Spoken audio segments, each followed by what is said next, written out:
I've been sitting on this one for a while.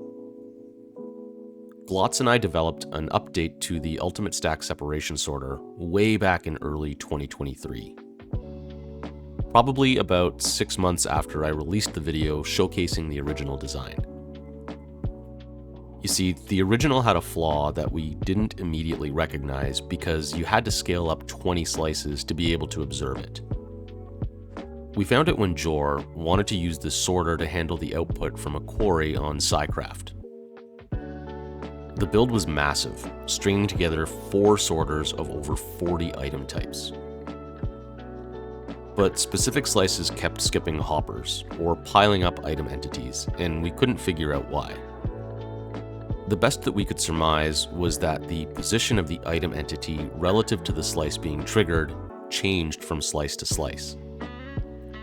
Likely due to the water stream repeating every 6 blocks, changing the item's velocity and its horizontal position in slice, and probably changing its vertical position since item entities float in water.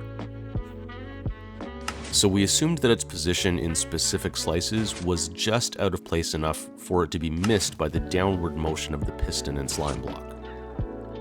Our solution was to stop the item entity's motion. We did that by placing an iron trapdoor immediately after each hopper and triggering it when the slice gets activated. We used some fancy wiring techniques here to ensure this happens quickly enough to catch the item before it passes through.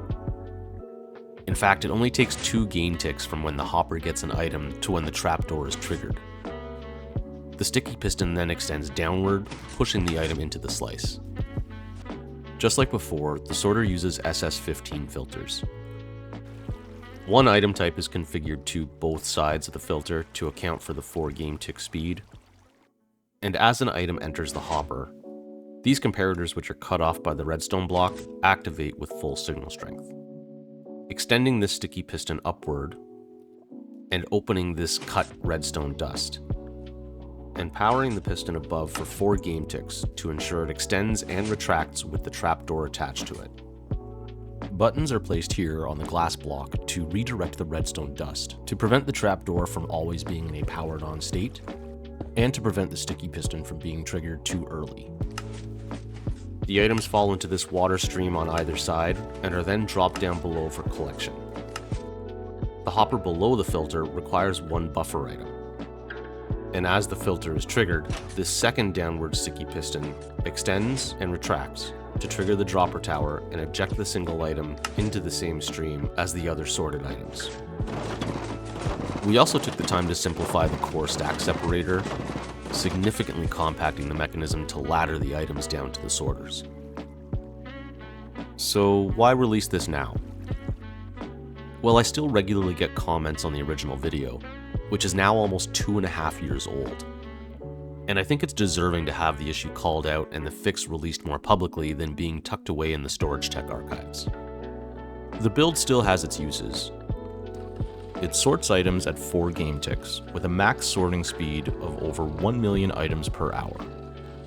Still very fast for what I'd consider a practical item sorter. Maybe not the fastest, and it did cause a bit of controversy over on Psycraft recently. After I released my Ultimate Storage satire video and shared it on the Psycraft Discord server, Russian Machine called me out for putting out clickbait content myself for this 2-year-old sorter. Which is kind of weird because they were going to use this thing, but whatever.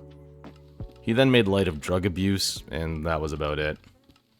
But sure, there is a faster method to sort items.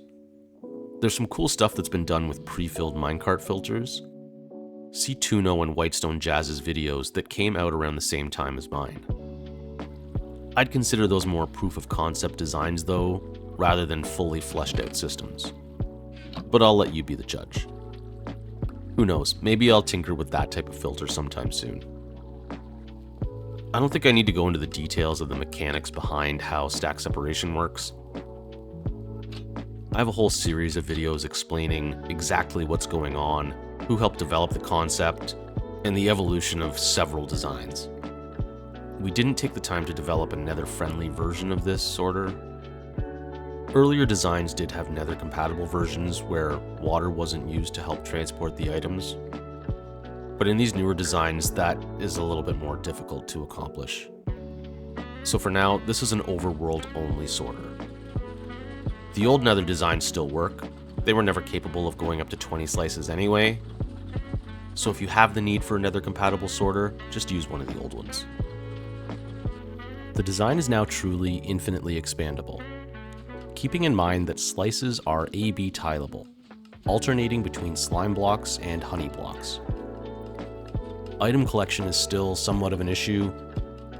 You can build box loaders below the sorter, but even an 8x loader wouldn't be fast enough to keep up with a steady stream of items, and could lead to items despawning.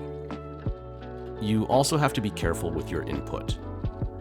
Too many item entities coming in at once could lead to item despawn as well. It's why we went with 4 full sorters in the design for Jor.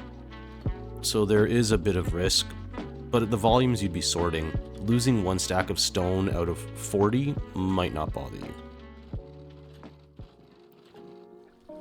Schematics and world download will be found in the video description. I'll also provide the link to the Storage Tech Discord. And just a quick thank you before you go.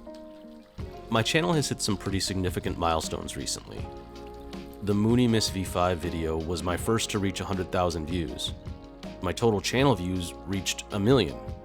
And I finally made it to 10,000 subscribers. On top of that, my last video, the 1-second maze generator, is shaping up to be my most successful to date. I can't express how grateful I am for all the support.